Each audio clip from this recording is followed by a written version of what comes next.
Hi guys, I just wanted to do a video about something important to me, and it's actually about two things. Tomorrow, yes, it's Mother's Day, so happy Mother's Day to all you moms out there, but it's also World Lupus Day, and then on Tuesday, it's Fibromyalgia Awareness Day. And the reason why these things are so important to me is because I have them both. And it's something that I have to deal with every day. Like, there's no cure for either one of them. So I wanted to kind of talk to you about them. So what I'm going to do, the best way I found to try to describe this to people is to read the explanations that they have on the websites, because I'm kind of bad at describing it. Like, I don't know why. I just kind of am.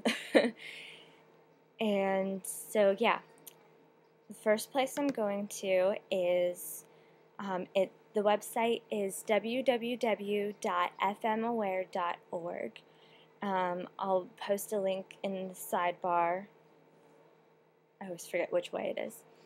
And this is what it says about fibromyalgia. Fibromyalgia is a common and complex chronic pain disorder that affects people physically, mentally, and socially. Fibromyalgia is a syndrome rather than a disease. Unlike a disease, which is a medical condition with a specific cause or causes and recognizable signs and symptoms, a syndrome is a collection of signs and symptoms and medical problems that tend to occur together but are not related to a specific identifiable cause. Fibromyalgia, which has been also been referred to as fibromyalgia syndrome, fibromyositis, and fibrositis, is characterized by chronic widespread pain, multiple tender points, abnormal pain processing, sleep disturbances, fatigue, and often psychological distress. For those with severe symptoms, fibromyalgia can be extremely debilitating and interfere with basic daily activities. But basically, the frustrating thing about fibromyalgia is that it's a chronic pain disorder, but a lot of doctors still refuse to believe in it because supposedly there is no one test that you can do to diagnose it. They have found that people with fibromyalgia have increased levels of substance P in the spinal cord, which I know that makes us more sensitive to pain. Low levels of blood flow to the thalamus region of the brain, HPA axis hypofunction, low levels of serotonin and tryptophan, and abnormalities in cytokine function. But let's go back to the symptoms. There's pain. The pain of fibromyalgia is profound, chronic, and widespread. It can migrate to all parts of the body and vary in intensity. Fibromyalgia pain has been described as stabbing and shooting pain and deep muscular aching, throbbing, and twitching. Neurological complaints such as numbness, tingling, and burning are often present and add to the discomfort of the patient.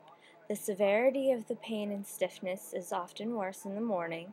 Aggravating factors that affect pain include cold, humid weather, non-restorative sleep, physical and mental fatigue, excessive physical activity, physical inactivity, anxiety, and stress.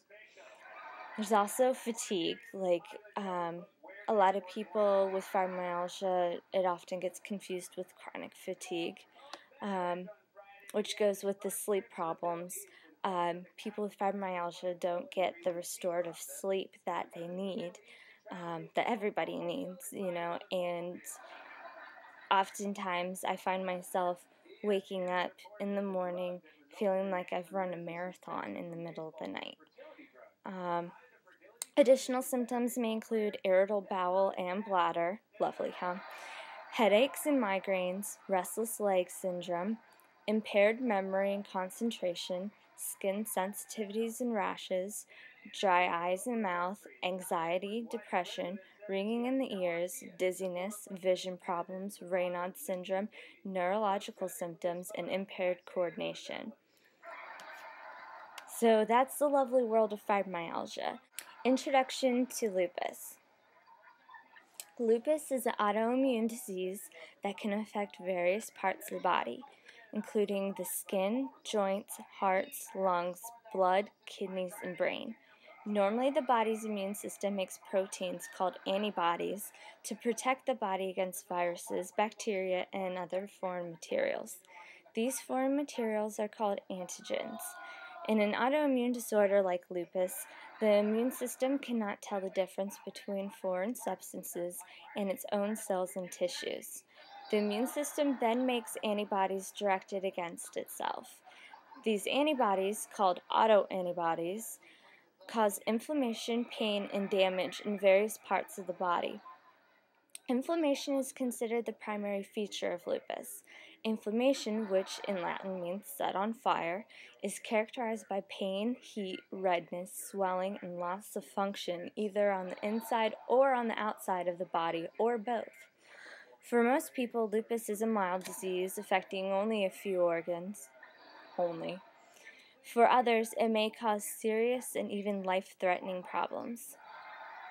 Although epidemiological data on lupus is limited, studies suggest that more than 16,000 Americans develop lupus each year.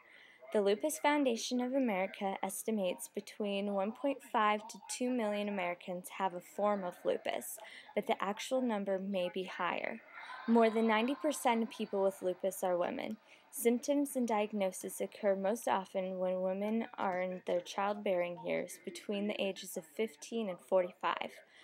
In the United States, lupus is more common in African Americans, Latinos, Asians, and Native Americans than Caucasians. Symptoms. Let's see. Achy joints, fever of more than 100 degrees, arthritis, prolonged or extreme fatigue, skin rashes, anemia, kidney involvement, pain in the chest on deep breathing, butterfly-shaped rash on the cheeks and nose, sun or light sensitivity, hair loss, abnormal blood clotting problems, Raynaud's phenomenon, seizures, and mouth or nose ulcers. So yeah, the website for the lupus information is a lot easier to remember. It's www.lupus.org. So check that out. So yeah, basically today I just want you guys to think about what I've told you. Check out these sites and spread it around, like, send this video to people. I'm not doing this for the views, I'm just doing this for the awareness. So remember, May 10th is World Lupus Day, and May 12th is Fibromyalgia Awareness Day. So spread the word. Bye.